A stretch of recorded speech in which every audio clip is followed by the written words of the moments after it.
तो उसके लिए उनके द्वारा 270 की मांग की गई। बाद में अनुनय विनय पर 2.5 लाख करने पर तैयार हुए।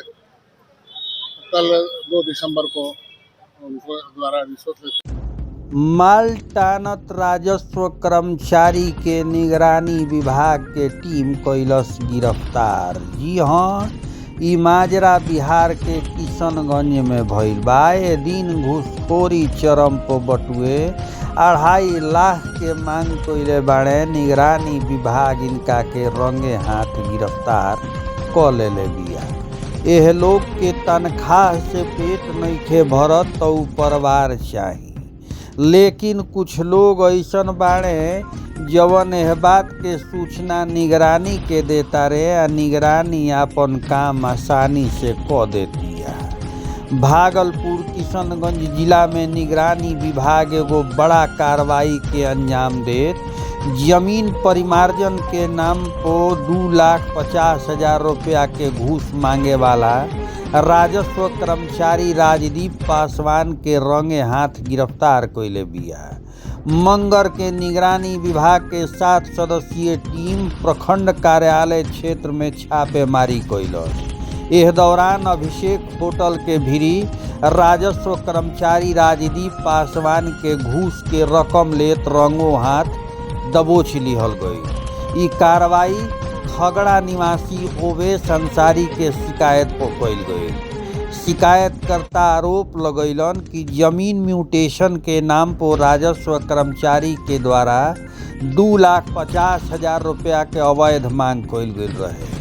विभाग शिकायत के बाद गुप्त जांच शुरू कइलस। आरोप सही पावल जाए पर ट्रैप प्लान तैयार कइलस। निगरानी विभाग के टीम के अनुसार घूस लेते ही आरोपी भागे के कोशिश कइलन, लेकिन अधिकारी इनका के ओहिजे काबू क लेलन। मौका से नगद राशि भी बरामद कइल गई। निगरानी विभाग के डीएसपी विनोद कुमार पांडे बतैनी कि शिकायतकर्ता के सूचना पर कार्रवाई कइल गई। जांच में मामला सत्य पावल गईल। योजनाबद्ध तरीका से आरोपी के पकड़ल गईल। भ्रष्टाचार के मामला में विभाग सख्त बा, ऐसन कार्रवाई आगे भी जारी रही। यह गिरफ्तारी के खबर फैलते प्रखंड कार्यालय परिसर में अफरा तफरी मच गई। ओहिजे आरोपी राजस्व कर्मचारी के भागलपुर जिला न्यायिक कोर्ट में पेश कइल गई। एह तरीका से ऐसन घूसखोर कर्मचारी को चाबुक पूरे बिहार में चले के चाही।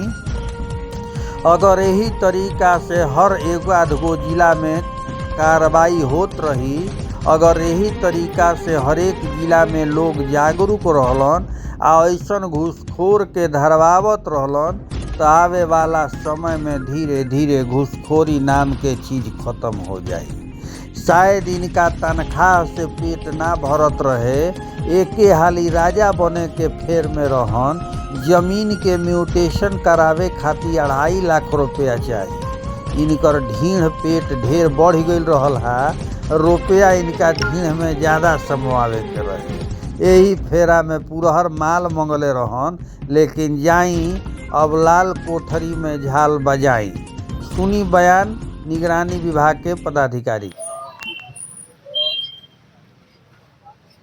ओवैस अंसारी की ज़मीन थी, जो उनके पिताजी और माताजी के नाम से ज़मीन का लैंड रिसीट कटना था, और उसके लिए उनके द्वारा परिमार्जन कराया गया था। परिमार्जन के बाद वो सीओ साहब से मिले, 1 साल से दौड़ रहे थे, नहीं हो रहा था।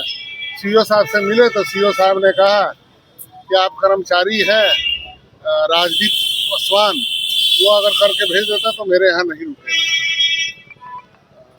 शिकायतकर्ता गए उनके पास लैंड रिसीट कटाने के लिए, लैंड रेंट का रिसीट कटाने के लिए, तो उसके लिए उनके द्वारा 270 की मांग की गई। बाद में अनुनय विनय पर 2.5 लाख करने पर तैयार हुए। कल 2 दिसंबर को उनको द्वारा रिश्वत लेते उन्हें रंगे हाथ गिरफ्तार किया गया है। सर ये तो भाग रहे थे, कैसे पकड़े सर? वो पैसा ले करके और जैसे पॉलिथीन में ले करके रखे हुए थे, तब तक सत्यापनकर्ता का संकेत प्राप्त हुआ। संकेत मिलते निगरानी की टीम उनको घेरा में लेने का प्रयास किया। आते देख करके रुपया को गिरा करके और बगल में गड्ढा था, उससे होकर के कूद करके भागने लगे। उनको घेर करके पकड़ा गया और उसके बाद विधि सम्मत जो कार्रवाई है, जो तलाशी की कार्रवाई है और हाथ धुलाने की कार्रवाई है, जिसमें सफ़ेद गोल पैसा एक्सेप्टेंस के बाद गुलाबी हो जाता है, वैसा हुआ। सब प्रदर्श तैयार किया गया, कार्रवाई आज उनको अग्रसारित करने के लिए माननीय विशेष न्यायाधीश निगरानी भागलपुर में प्रसारित करने के लिए लाए। सर कितना केस था सर? 2,50,000। सर का परिचय बता दीजिए। विनोद कुमार पांडे, पुलिस उपाधीक्षक, निगरानी अन्वेषण ब्यूरो, गिरफ्तार।